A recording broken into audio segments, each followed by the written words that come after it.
G'day, Ziggy here, and welcome to episode 6 of my podcast, Plan to Prosper. On today's episode, we've got a special one because we're doing an interview. We're doing an interview with Chris Borg, who is the Director of Accounting and Tax here at 3P. He's my business partner and co-founder of the whole 3P structure, and he runs a team of accountants here at 3P and deals with all matters accounting and tax, all matters with the tax office, which you're going to hear is a ripper. But he's also the CFO of 3P, and he helps with all the compliance and the governance and make sure all is in check. So we're going to chat to him today. We're going to have a chat about the deductions. We're going to chat about the tax office. We're going to give you some tips around managing tax affairs and anything else that comes up. So I'm looking forward to it. So enjoy the episode. All right, so as we said, we've got Chris Borg. Chris Borg, welcome. Nice, thanks for having me. Okay, now today we're going. Chris is, as I mentioned, is my business partner, so we have a bit of fun in the office, don't we? Oh, well, it depends what you define as fun. No, we get work done. We're serious about our work. We're professional, but we also have some fun. Yeah, we try to be. We try to be. Okay, so what I want to talk about today to make sure we're giving the viewers and the listeners a heap of value is obviously this discussion around accounting and tax, and that can be very boring if we don't spice it up a bit. So I believe we're going to spice it up a bit and have a bit of fun. But we want to give them value. We want to give them an understanding of, when it comes to dealing with the tax office, for example, when it comes to different deductions, when it comes to business planning, the things that we should be looking at, all the stuff that I used to do when I was doing accounting and tax, but you do even better than what I did. So the first thing I think we'd like to cover is tell us what the difference is between, because you've got accountants out there that just do compliance. We've got so many clients that have come to us that have said, look, I really like my accountant, but all he does is compliance, is not very proactive. Unpack that for us. Yeah, well, I suppose, the profession's been around a long time. There are a lot of accountants out there in the industry. And I suppose compliance focus only really is looking at, lodging the tax returns, preparing the financials. And I suppose that the new generation comes along, the new business owner generation comes along, they're looking for more than just, that processing side, particularly with technology coming in. A lot of the processing's been automated. And obviously when we started 3P, almost 10 years ago, we could predict that that's coming. And now with AI in place, really business owners and people alike should be expecting more from their accountants than just the processing side. So a proactive accountant is one that, yes, this compliance is still important. And I think, as we'll discuss more than ever before, making sure that you do have an accountant who is at the cutting edge, so to speak, of the technical side and making sure you are on track. But at the same time, data is so dynamic now. It comes at the fingertips, comes really, really quickly. So you want an accountant who really can look at your situation, look at your data, look at your information, and be able to give you advice as you need it. Whether that be you can contact your accountant, ask the questions, get that information, or your accountant as well, also being able to tell you, hey, something's come up. This is something you need to be looking at, because you, as a business owner, you can't think of everything. There's so much information. You're not going to be aware of everything that happens. So you do want your accountant to be able to give you that information as it comes when you request it, as well as when, I suppose, hopefully when your accountant becomes aware of something, they're also giving you that information. So that could be something, a new development in tax law that requires attention. It could be a risk or an opportunity. So you would be hoping that you can have that discussion, or your accountant's having that discussion with you, giving you that practical advice, because it's very, very hard to work retrospectively in accounting and tax. It's, something's happened and then you try and manufacture a result to, make it fit. It's very, very difficult. And a lot of things we encounter is, from a pain point perspective, is when client comes on, geez, I wish I knew this, or wish I'd planned for that. And then we're doing our taxes in July and August, and the accountant's telling us something we already know, and we wish we should have, we could have done it earlier. So being proactive is important. Yeah, that's one of the things I've been talking about on the podcast is giving some helping people gain more knowledge, helping and educating them when it comes to finances, so they can make decisions that are best for them. Yep. And that's one of the things you said is common. Gee, if only I knew that only I knew that years ago. And that's the purpose of today, is getting you on board today, is to debunk some misinformation, if you like, which there's a lot of stuff out there, which we'll cover in a second. But as we're getting into it, let's just actually, why don't we start there? Let's talk about the misinformation, because one of the things are just as recently as this morning, we had someone say, "Hey, can't I claim my gym membership?" Yeah. Who was that? Who did say that?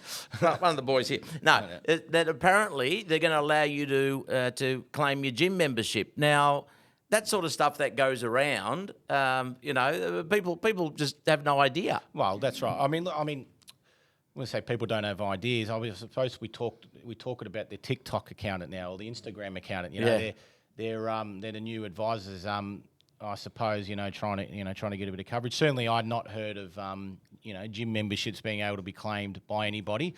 What about a personal trainer? Yeah, potentially. Potentially. There are a lot of rulings around claiming a gym membership. Generally speaking, from the ATOs, if you look at their sort of interpretations, one of the things is they say, yeah, sure, you can claim a gym membership providing that your work requires you to keep a fitness level, basically to be in the army. That's their interpretation. That's their standard. That's right. So we've got, I've got a lot of prison officers as we go over as clients, police officers. They're not able to claim gym membership because of the level of fitness they're required. Now, personal training, again, gym depending on the types of the gym membership is, they may be able to claim some of it depending on the program, but just having a 24/7 gym to keep fit, again, because they're not required to keep that certain level of fitness, they're not able to claim it. So it's I suppose why you're paying for the gym membership and what are you using it for. Now, people paying for a gym membership as a personal trainer so they can get access to the gym to be able to conduct sessions, that's a different story. All right. But getting back to that misinformation, I mean, that's one of, obviously many that we hear. I suppose, that's one of the challenges we have as well, because we'll get a call saying, hey, I've seen this or I've seen that online, can we claim this, or can we do this strategy? Why haven't you told us about this strategy? Now, some of the time, somebody will put a nice flashy post on Instagram or Facebook or TikTok or whatever, and I'm like, yeah, well, that only tells you a certain part. Yeah, it's a headline. That's right, it's a headline. Yeah. Then you dig into it and you go, well, actually, either no, you're not able to that, or we've spoken about this before and you're not entitled to that. Yeah. So that's one thing. The other thing is, people doing it, and I suppose giving that sort of advice, and it's totally wrong. Again, as accountants, as tax agents, we need to be registered with the Tax Agent Board, Practitioners Board, and the only way we can be registered is to be in the industry 10 years, done our bachelor's degree, be a CPA or CA. I'm a part of both part of both professional bodies, having done both programs, but there's an extensive amount of qualifications we need to do as tax agents, and unfortunately, there are a lot of these unregistered advisors going around and giving this advice, and that's unfortunately then for us as tax agents, we need to deal with that misinformation that comes. At the same time as well, there's heavy scrutiny from the tax office and the tax agent trying to weed out the unregistered agents. And at the same time, also making sure that the ones that are registered are, taking reasonable care. And unfortunately, what that means for us as an industry is that the ATO and the practice board are brushing one brush on us and saying, right, we're just going to assume that there's bad eggs within there. And so rather than specifically trying to target those bad eggs, they just go through everybody, make sure we're not a bad egg and put us to the side, right? Yeah. But I think the big thing as well, from a misinformation perspective, probably the biggest one to grab headlines over the last 2 years is the GST fraud, which has been a very interesting watch. So essentially where people are going around unregistered, so do these advisors go around and say, hey, you're working for someone, why don't you go and register an ABN pretending you're running a business, and say that you made, and lodge a BAS and claim $200,000 worth of GST, all right, and basically saying you've run a business but you've made all these purchases. I had one where I saw I saw something come from the tax office saying, basically a statement with $160,000 worth of GST refunds, and the scary thing is the ATO actually paid it to them. So this is them claiming the GST and keeping the GST. Yeah, that's correct. Now, Right. mind you, this particular client couldn't save $2 next to their name, and to have gotten that $160,000 worth of GST credits, they would have had to spend $1.2 million to get those credits. So you ring the client and said, has somebody hacked into your account because this is, clearly not right. And they said, no. And they told us, basically someone said, oh, if you do this, it's basically free money that the government's giving out. And I said, who told you this? Anyway, I need to tell you who it is. I said, are you paying this person for this? Yeah, I have to pay them 15% of any money. Oh, of course. I get. Of course, they get nothing because they get audited. Yeah. So and the scary thing as well is we were reporting these to the tax office very early on, and they were basically not taking it serious. They didn't want to know about it.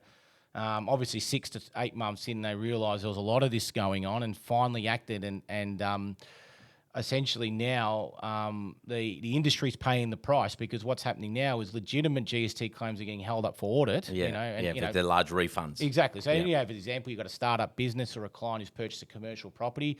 There's an upfront GST they're paying, so you're getting the refund. All legitimate, but they got to ask the questions now, because it could be a fraud. It could be a fraudulent claim because you're lodging that BAS. They don't know it's been purchased for a property, and that's the problem with misinformation. It's the usual thing, isn't it? Everyone gets tainted with the same brush. Interesting about the government the government thing, because I see a lot of ads on Facebook where they say, "Did you know now the government offering this rebate or helping you pay off your loan?"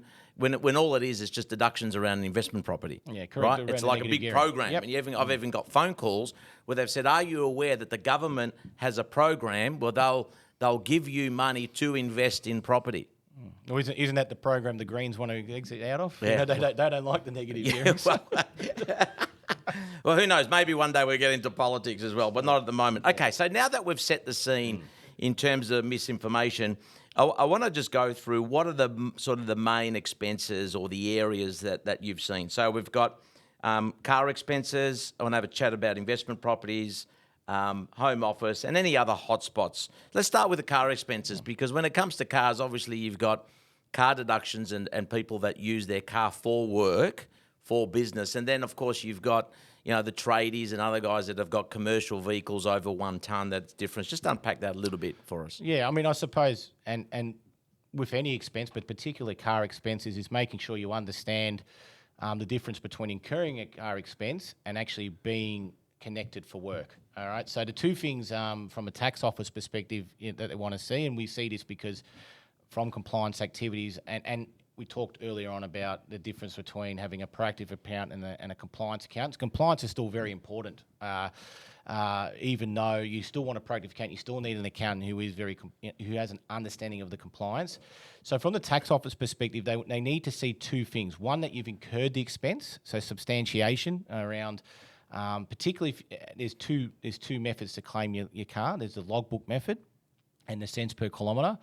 So the cents per kilometre on the car expenses, you basically claim a cent for every kilometre. I think it's about 79 cents for every kilometre that you drive for work. You can claim 79 cents for every kilometre travelled up to 5,000 Ks. All right, so that essentially will give you a deduction of $3,900.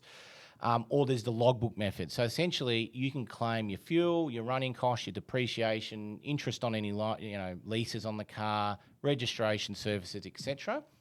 Providing, though, that you keep the right substantiation, which is a 12-week logbook if you've got a car under 1 tonne, so your standard SUVs, your sedans, your all those the hatchbacks, all those sorts of vehicles.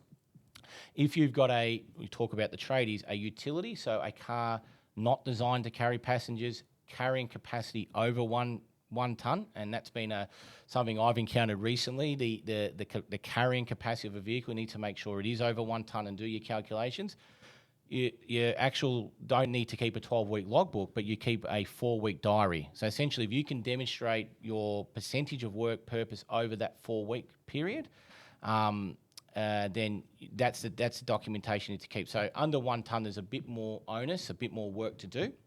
So there's one thing, like I said, to have incurred the expense, but then there's going to be the connection between incurring the car, because the general population, the adult population in Australia do drive a car, but just because you drive a car doesn't mean you're using it for work. So it's one thing to say, yeah, I've incurred the cost and here's the deductions to show I've incurred it, but what's the connection to work? Because things like going to and from work, people think, I'll drive my car for work. Yeah, I should be able to claim it.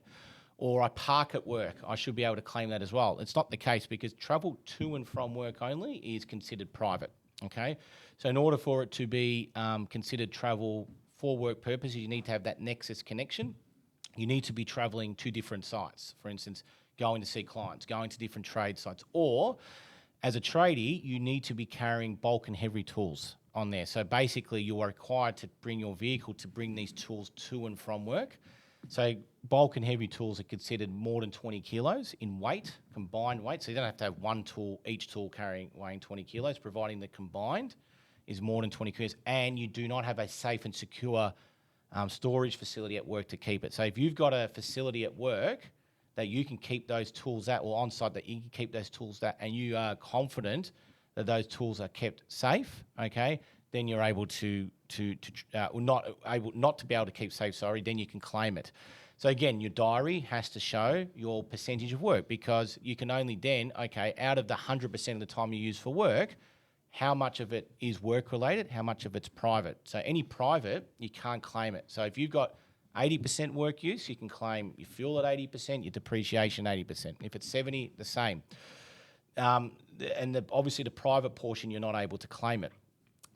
So again, when it comes to the trade clients, they've also got less onus on the price. So incidental private travel, the tradies are able to actually claim that if it's incidental. So to summarise, from a car expense, you've really got to be making sure you keep all your paperwork, okay, whether that's a logbook or a diary, keeping all your fuel receipts, everything like that. The second thing as well is understanding the rules or the record keeping requirements between a normal car and a car with a carrying capacity over 1 tonne. So again, the accountant will need to navigate those tricky differences with you. Now, there's a person that has a passion for their industry, because he knows it, he talks about it, lives it, breathes it, and he knows the numbers and all those percentages. It's as you can see, he loves it, and it's not. You wouldn't find it fun, but Chris, you find it fun, don't you? Well, I don't know about fun, but we have to. Well, we do find it fun, but we have to make sure, from the client's perspective, we're doing the right thing. So that's the main thing. Okay, let's just cover one more thing briefly, because I do want to get to businesses. I want to talk about structuring and tax planning, and we're limited time. Let's just go to the home office, right? Because something like the investment property is probably a bit more straightforward. You've got expenses on the property.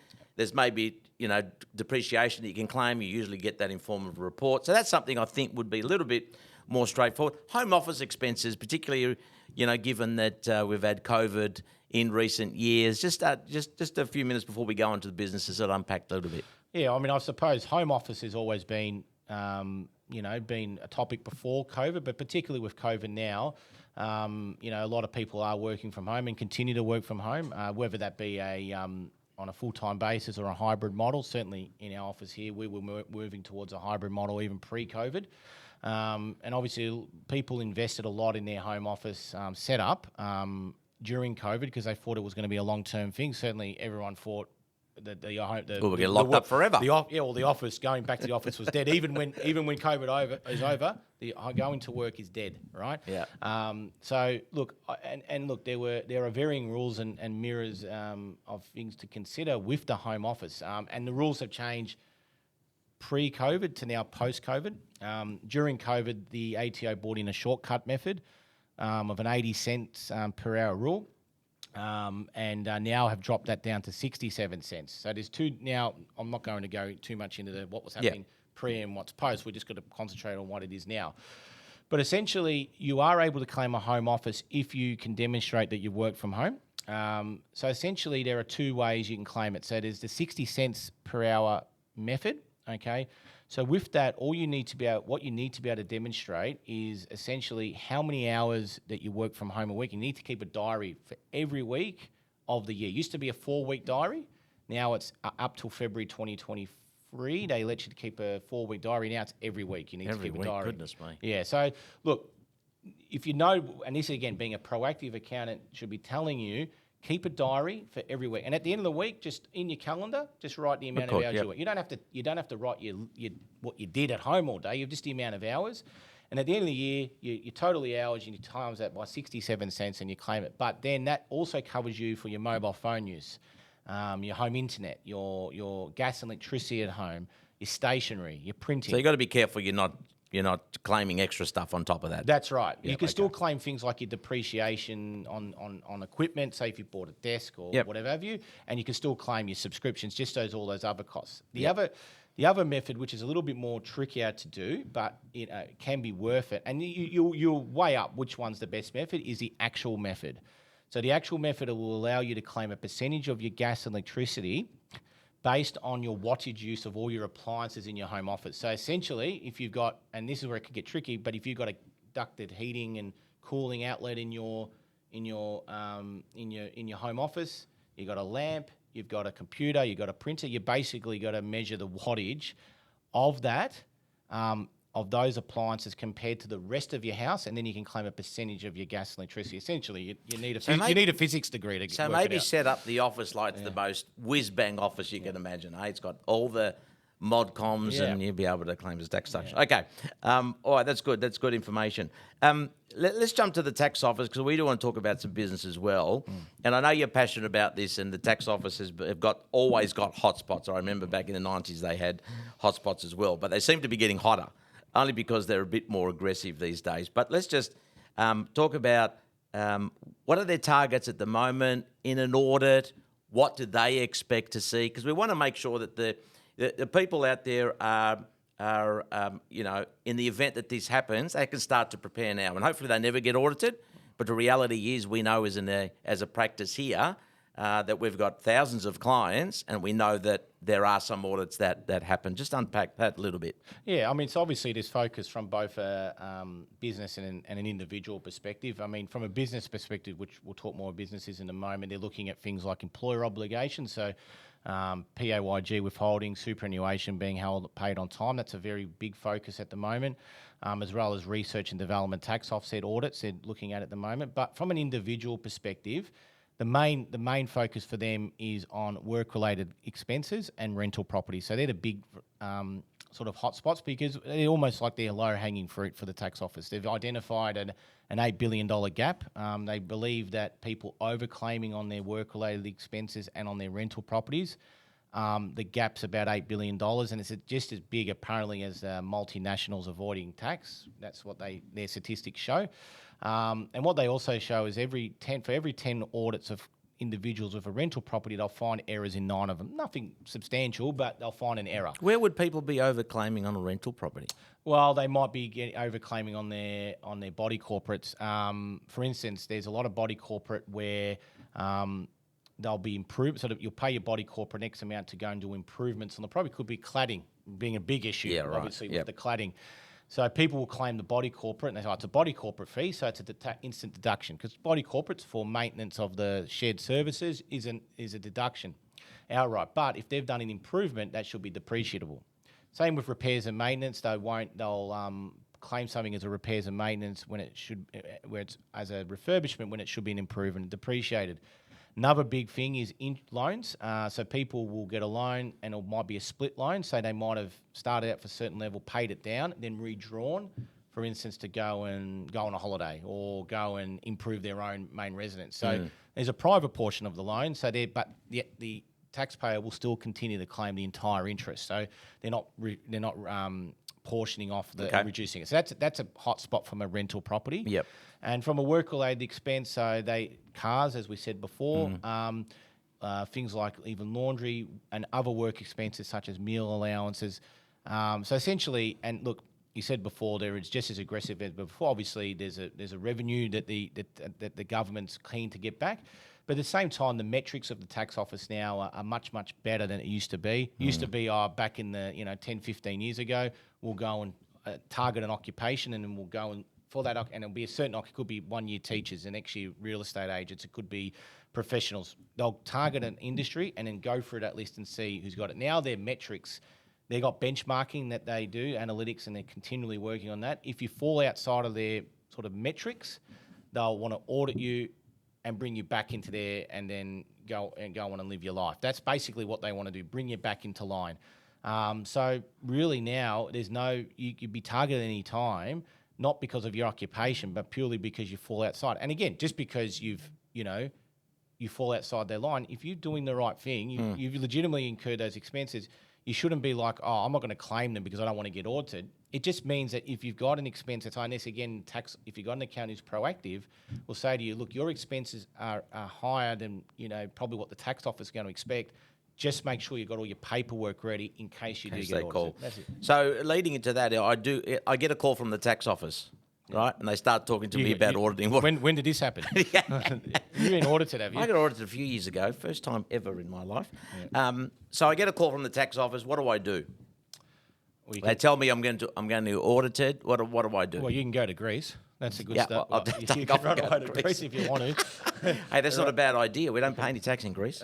That's right. You can do that. Well, the first thing you should do, if you've got a good relationship with your accountant, and generally, look, if again a strong relationship, your actually accountant would have got notified first. So first things, hopefully you've received a call from your accountant. If not, call your accountant and say, oh, I've got a call from the tax office, or I've got a letter from the tax office for being audited. Generally, if everything's aligned, they should say, yep, actually, I've received the call myself. I've received a copy of your letter. Yeah, I was going to notify you. If they haven't, then there's probably a little cause for concern why they haven't. If your accountant is in Greece, then you've got to worry. You've got to worry. Yeah. Or either they're in Greece or they haven't responded. Or they're like, I didn't know. That's a worry. So look, the key is, I think, if you've got a good accountant, obviously you can deal with it directly, but that can expose you, particularly if you haven't dealt with the tax office before. Sometimes you can get a little bit of I've seen clients get emotional with the tax office. That's not a good thing because they record every phone call. So you don't want to show any weakness with them. The main thing I find, if you've got a good relationship, go to your accountant, ring them, say, could you please deal with me on my behalf? I don't want to speak to him. So the accountant then straight away contacts the case officer, says the client's given me permission to deal with them on their behalf. And basically tell the client to speak to the tax office and say, my accountant's dealing with all communication. I'll not speak to you. At times they will ask you a lot of questions to try and catch out any inconsistencies. All you need to say is, look, I'm busy. My accountant's going to ask all the questions. I'm going to provide him with all the information. I've already provided him with a lot of the information, and that's the key. Say, accountant's already been provided for a lot of the information, and he's going to respond and provide any further information. I'll provide him with any further information we don't have. That way, then, it's made very, very clear to not be contacting the client. So that way, then, there's no vulnerabilities. And then the accountant, for us, for instance, we've got a lot of experience. Less is sometimes more with them. Be very concise. Provide the information in detail. That way, then, there's no risk of inconsistencies. And like I said, the main thing is that you want your accountant to be submitting it on your behalf and providing all of the information the first time around. That way, then, there's no gaps. There's no risk of the audit going wrong. And just making sure you've got very clear dialogue with your accountant is really, really important. And probably the main thing is, if your accountant does offer this, is have audit insurance. So audit insurance, which we offer here, is a policy essentially where you pay an annual premium, and your fees for your accountant to conduct an audit, because they can be quite expensive, because they can range up to a few $1,000s per audit, because the amount of work involved is covered. So if you've got that arrangement in place, that can help you out. Yep, awesome, good, okay. Just to finish off, now a wise man once told me you must have a good accountant and a good lawyer. I think you need a good planner as well, so we'll add that third one. But that obviously shows you need a good accountant in this instance to be able to guide you through the tax office. All right, let's talk about some businesses, because we do have a lot of businesses with us here, and we may not do justice to this part, so maybe that's even a topic for another day. We'll do another podcast. We'll do another one. But let's just talk through the issues in relation to business that you should be looking at when either setting up a business or also as the business grows and it progresses, it changes, right? Because turnover changes, there's more staff. You may looking at succession, retiring. Let's go through these points, because I've made some notes here in terms of structuring, succession plan, budgeting, and tax planning. Just give us a quick overview. Yeah. So I always the two things I always tell clients when we're looking at structure, and whether it's a brand new client, we're setting up the structure off the ground, or they're coming from somewhere else. There's two things I always say is, one, always look to the end in mind. And look, we can't predict the future, but you always should looking at what is the exit plan, what's the actual end point. And second of all, never make a decision purely based on tax. I never do any planning or any structuring because I want to save the best amount of tax, because sometimes they can pigeonhole you into the wrong structure. So when we're looking at structuring, we look at, okay, what is the objectives of the business? Do you want to What's the size going to be? You're going to have employees. Are you looking for anyone to buy in with you now or in the future? Ultimately, and obviously the industry that it operates in. So we consider things obviously such as tax. Obviously, tax is important. Try and get a very tax efficient structure. But at the same time, we want the structure to be flexible. So what we're saying there is that we've got no problems if we've got to add a structure or add another company or another structure to the business in the future. The one thing you don't want to be doing is restructuring. So there's a difference between bolting onto a structure and doing a restructure. So bolting on essentially means you can add elements to your structure without having to change fundamental things like your ABN and your trading entity. And there's another thing where you've got to restructure and basically move the business from one structure to another. Because then you can start triggering capital gains. Capital gains, disrupt your operation. Yeah. Now, look. In the end of the day, you don't mind doing a restructure if something comes up in 3 years' time that you didn't know about. Yep. And look, that can happen. Yep. I've got a client right now where we are structuring them. We structured them first when they started the business 2 years ago, but now they've got somebody coming on board. Now, when we first started their structure, they swore black and blue they'd never have anyone join them ever. But, this opportunity comes. It's exciting. So we'll restructure. We don't mind that we've got to restructure now because of that. So that's a really big thing. So we look at, like I said, what does that look like in the future? And based on that, we can then see where the opportunities are and the risk. And, having employees is a risk. The bigger you are, the more exposure you have, the more clients you're going to have, the more risk you're going to have. So the main thing to understand is you'll never mitigate your risk 100%, but how do you put as much barriers as possible in place? So that's the thing we look at. And when we look at planning and we could look at budgeting, they go hand in hand. Tax planning and budgeting go hand in hand. The most important thing is again, we don't recommend strategies and planning purely based on tax outcomes only that don't make commercial sense. So we could tell a client, look, go and spend $150,000 worth of equipment or delay your invoicing by 6 months.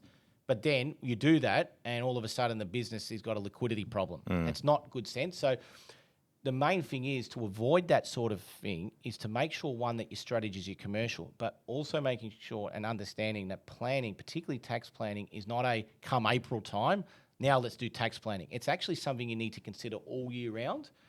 And the tax planning that you're doing in April is really a checkpoint. I'm checking in now to make sure the things that we're doing throughout the year have come to fruition, and is there any adjustments we need to make between April and June? Because I can tell you, yes, it's better to do tax planning in April than it is to do it in July and look retrospectively, but you've really got 2 months to do something. So the reality is your tax planning in April should be a checkpoint for everything you've done in the past, and is it still on track, or is there any adjustments we need to make for the next 2 months? Yep, awesome. Okay, well, that's been great. I think that's a good overview, and maybe we do another one on succession planning in businesses, because there's a lot to unpack. There's a lot. Right? That's probably a one really or two, good topic. One or two podcasts. Yeah, that's right. Hey, we're going to finish, but before we do, I've got a joke for you. Yeah. Is this the one you warned me about? Is this the one I warned you about? So, now, I asked you to prepare a joke, but did you? You didn't. I didn't. No. Well, the joke that I've got is an audit, and you'll like this one. You may like this one. An auditor said, the key to it is knowing that it's not your money.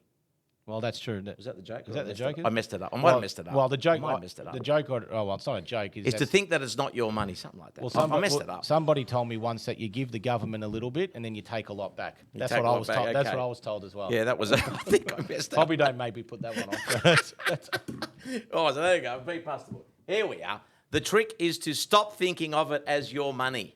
You wrote that, didn't you? I did. And you forgot your own quote. That's not good. That's not acceptable. That's in my book. Not acceptable. There's jokes in the book, and that's my book. There's jokes in the book. I don't remember all the jokes, but that's a good one. That was from a tax auditor. I think it's time for you to write another book. Well, there is another one in the wings. I do have a structure for one, and now it's just a matter of writing. Hey, thanks for joining us. It's been great, and we'll get you on again, and we'll talk real soon again. Thanks, Chris. Thank you. Cheers. Thanks, Aaron. Thanks for joining us on episode 6, and I hope you enjoyed that interview and that discussion with Chris when it came to all thing accounting and tax matters. So we'll see you next time, and remember, when you plan to prosper, you have peace of mind.